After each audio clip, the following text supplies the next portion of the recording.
ओम सन्नो मित्रः संवरुणः सन्नो भवत्वपर्यमः शन इंद्रो बृहस्पति सन्नो विष्णुरुक्रमः।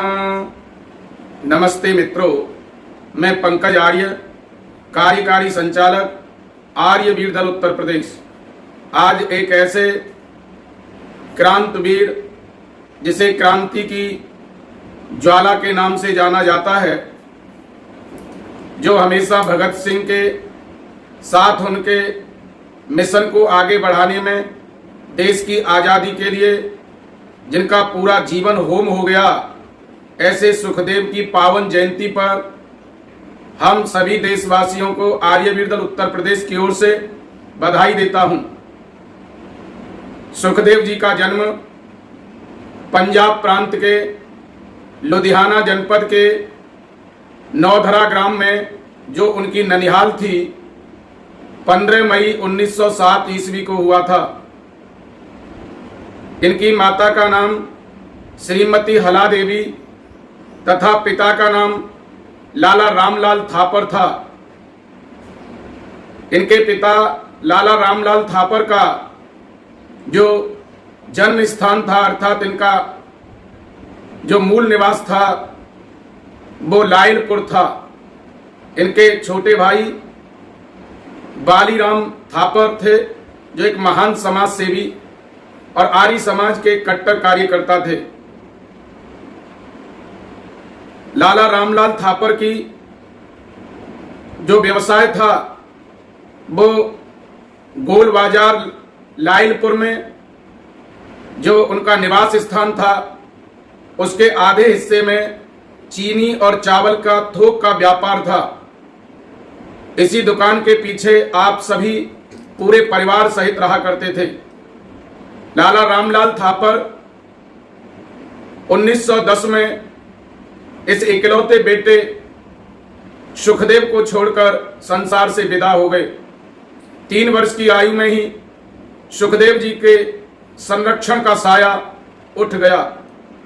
बंधुओं, इनकी मृत्यु के बाद परिवार पर एक बहुत बड़ा वज्रपात हो गया।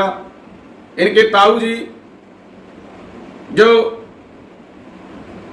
हर प्रकार से इनकी मां की इनकी जिम्मेदारी उन्होंने बहन करने का संकल्प लिया।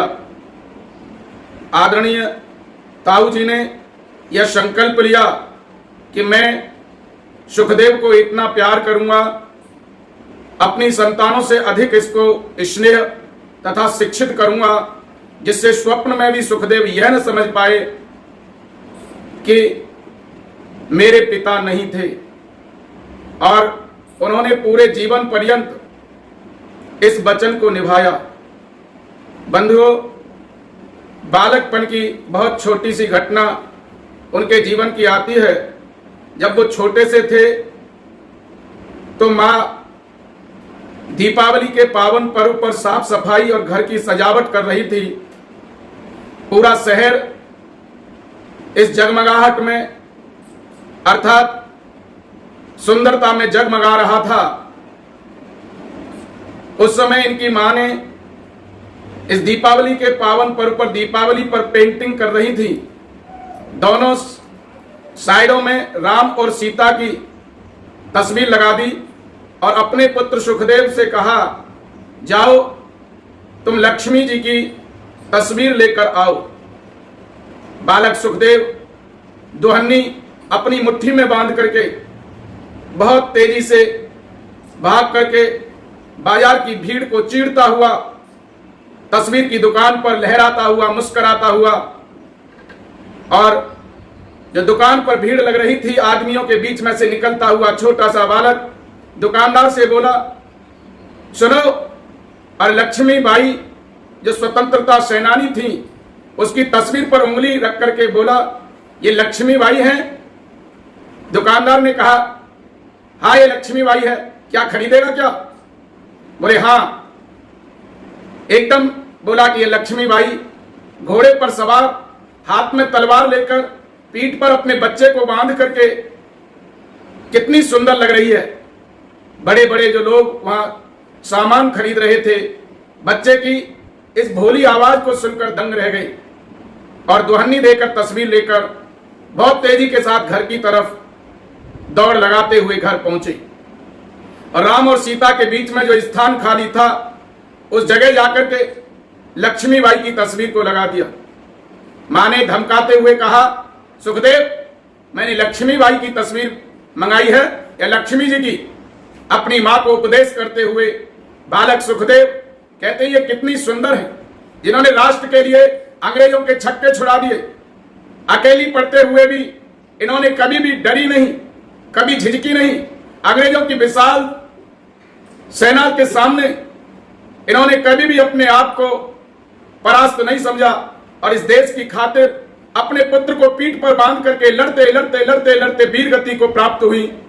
क्या यह चित्र मां आपको अच्छा नहीं लग रहा है? बालक की बात सुनकर के मां ने उनको धमकाना बंद कर दिया और सोचा कि इससे कुछ कहा जाए तो इसका उत्साह भंग होगा और इसके अंदर दूसरे प्रकार के संस्कार चले जाएंगे।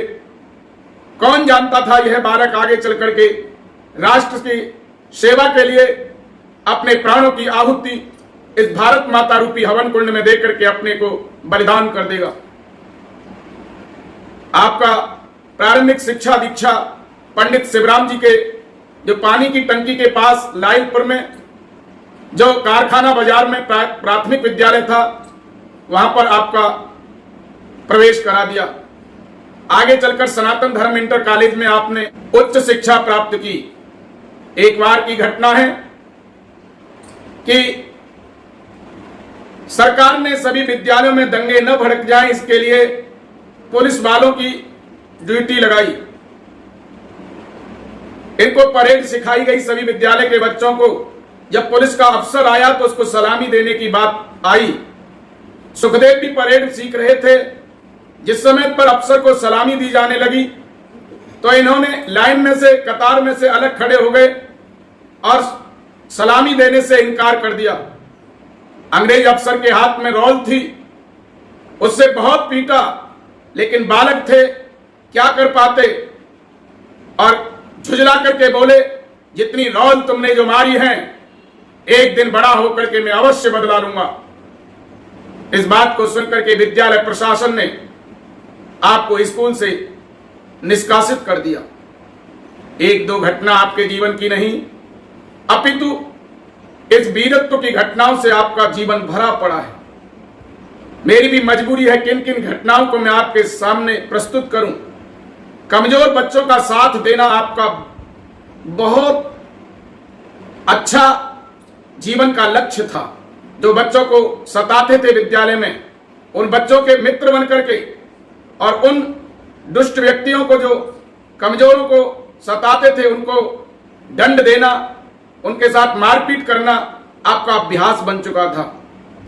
छोटी सी उम्र थी आपकी। 1919, 1918 और 1920 3 वर्ष इस देश में प्लेग की महामारी फैली।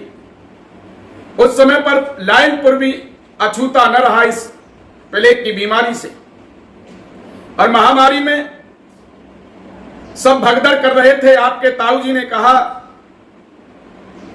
कि हम परिवार लेकर के यहां से जाना चाहते हैं।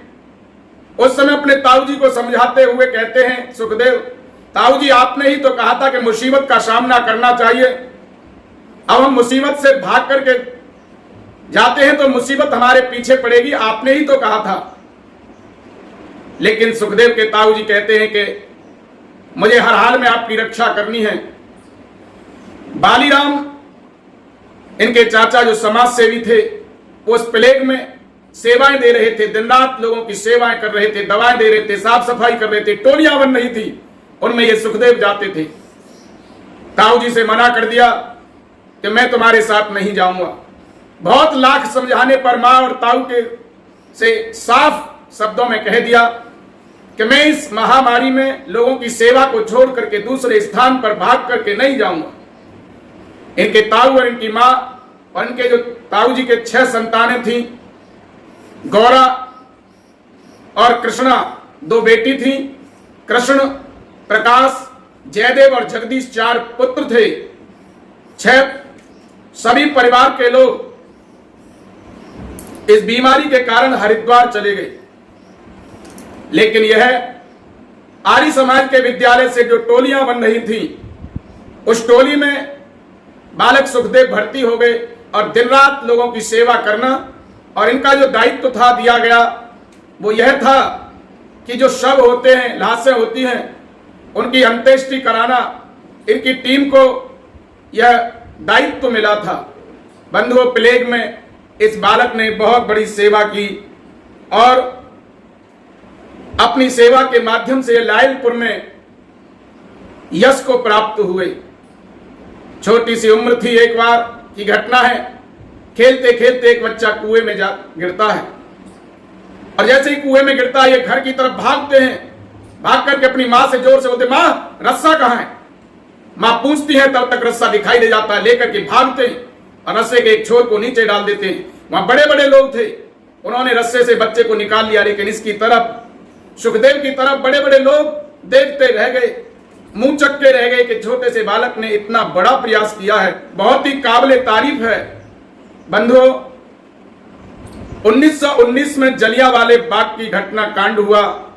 उस समय इन्होंने यह घटना जब सुनी 1919 में, बहुत दुखी हुए और कई समय तक भोजन नहीं किया, और उस समय यह संकल्प लिया था कि इतने बड़े नर संहार का जिन क्रूर अंग्रेजों ने अंजाम दिया है, इनका बदला मुझे अवश्य लेना है, और उसी के लिए जीवन पर्यंत लगे रहे।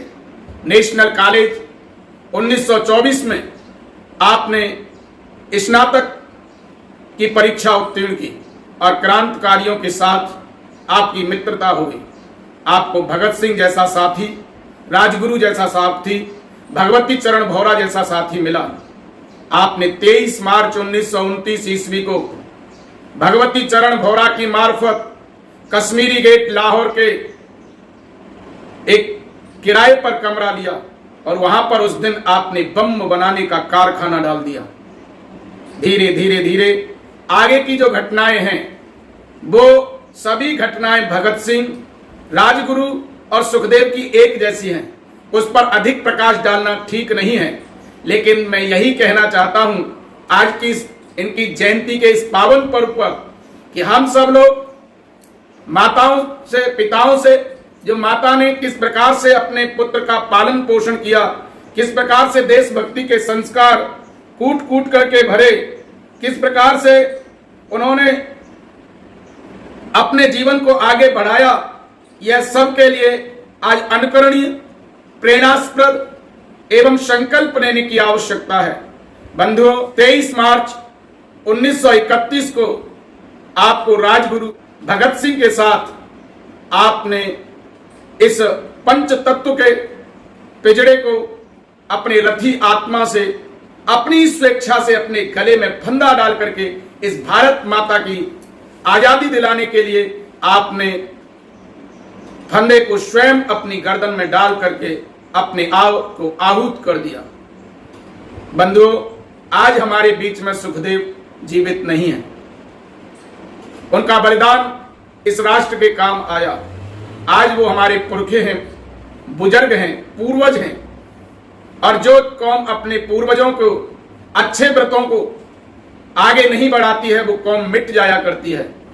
इनकी जयंती या इनके बलिदान दिवस मनाने का एकमात्र उद्देश्य है अपने आप को प्रेरित करना, और जो सन्मार्ग, जो राष्ट्रीय मार्ग, जो धर्म और संस्कृति का मार्ग हमारे पूर्वजों ने अपनाया है, उस मार्ग पर हम भी अपने जीवन को चलाने का प्रयास करें।